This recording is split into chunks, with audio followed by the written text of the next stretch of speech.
Kung sa lupa, sinasabing ang cheetah na tumatakbo ng 96 kilometers per hour ang pinakamabilis o barangkada sa wild. Pagdating naman sa urban jungle, mukhang itong Jaguar na ito naman ang magpaparoar sa inyo. Ito ay ang Jaguar XKRS. This is one of the fastest production cars ever made by Jaguar. Top speed nito ay lumalabas na 300 kilometers an hour. It has 550 horsepower in its engine. Anak ng kabayo? Katumbas pala ng halos 600 horses ang lakas ng makina na ito. In the Philippines, one of the fastest cars. Around the world, there's a list. Probably siguro sa top 50 fastest cars pa rin. Ito. At sa bilis ng pag-arangkada nito, kaya nitong umabot sa bilis na 100 kilometers sa loob lamang ng 4.4 seconds. At sa top speed nitong 300 kilometers per hour, kaya nitong maunahan ang isang eroplano na mag-take off. Actually, sa top speed, mas mabilis na siya sa airplane na nag-take off. At di lang pala power, bilis at comfort ang meron sa super sports car na ito. High-tech pa! So this is the heartbeat. And then when you do this, key anywhere, put in your pocket, press start. And this comes up. It's like what do you call a Jaguar handshake. They try to make cars that are alive. You turn on the car, yung start button niya nag-beat na parang puso. So parang heartbeat. Yan. And when you want to drive, sport mode. And at any point, you can change first gear, second gear, third gear.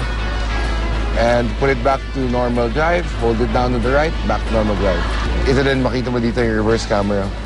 Talaga namang buhay na buhay at kumpletos recados kung ikaw ay naghahanap ng isang matinding sasakyan. Perfect ito. Pero mga best men, medyo matindi rin kasi ang presyo nito. Dahil gawa sa United Kingdom at talaga namang super sports car ang Jaguar XKRS ay ito ay nagkakahalagaan ng ilang milyong piso. Sabi nga nila, the price you pay for luxury. At sa isang showroom sa Taguig na punong-puno ng imported sports car, dito namin ito masusubukang hawakan at i-test drive. Siyempre, kasama ang aming guest host na international din ang beauty, Miss Diana Menezes. Malapit na sa Tiger kami ngayon naman, pare. Masarap din. At masarap yung... Nasa Tiger ka? Nasarapan yung Tiger. Ngayon, So, masasarapan kami sa Jaguar. Nagra-ride ka sa Tiger? Ano, sumakay yung Tiger sa amin. Ah, wow. Sa taas namin pa. Hayop talaga kayo. Hayop. At sa lakas ng kotseng ito, di maaaring wala kaming kasamang driver para sa ganitong uri ng sports car. With great power comes great responsibility. Kasi kung first time ninyo mag-drive ng malakas na kotse, kailangan hinay-hinay ng Honda.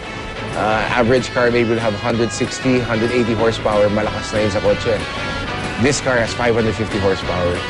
So you have to be very careful and you have to learn how to drive the car.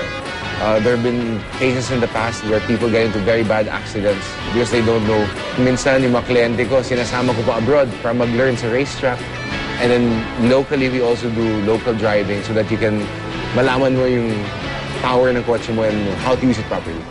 Pero para fair kung sino ang mauuna sa isang old-fashioned pompyangan, magkakaalaman. Oh! Okay, ginaya mo na naman kami. Ano, Sarbet? Tayo na? Sige. So instead of the conventional stick, Diyan yung pagka-high-tech ng kotse na yan, di ba? Kung ikaw ay sanay sa automatic or gear shifting or may susi, wala lahat yan, di ba? Pindot-pindot ka lang dyan, biglang gagalaw na yung kotse mo.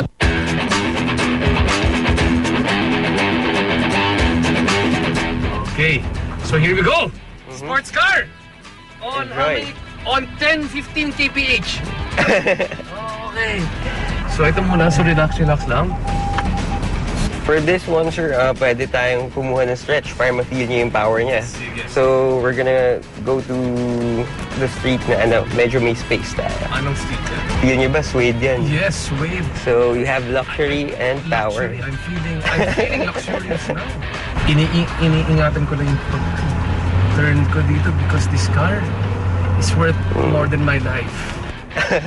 Hindi, sir. Nothing is worth more than Tama ka dyan, human sir. life. Yan yung parang tinitesting lang kita. Sinasabi ko lang dito eh. Kunyari pa si RJ. O sige na, irekta mo na yan. straight lang, sir. And this one, feel nyo, sir. Para ma-feel nyo din yung growl ng engine. Yun yun eh. Yun yun eh. Ang sarap! Ang sarap ng feeling! Di ba, sir? Buhay! Ayan! That's what I call living! Iba yung feeling, talagang parang hinahata ka. And yung feeling niya is smooth, di ba? Pag nag-accelerate siya, hindi lang yan. Talagang feeling mo lumilipad yung kotse mo, di ba? Kung pwede lang sana, todo ko na yan, tuloy-tuloy na lang yan eh. Hanggang Sao Paulo, Brazil na ako, hanggang sa bahay ni Diana sa Brazil yan. O sige na RJ, tama na ang daldal. Ako naman ang magti-test drive. Yung roar niya, grabe. Meron talaga, sir. Pakiramdam. Yung soundtrack niya, sir, ramdam sa labas, even sa loob. Oh, kita mo yun? Yeah. Narinig mo yun, yung roar. Woo! Ibang klase yung experience na to. Yung pakiramdam ng power. Ibang-iba. Sus, Mario Joseph. Ibang klase. Oh, no? Naka-sports mode na kayo, sir. Yes, sir. And mag-feel niyo siya instantly.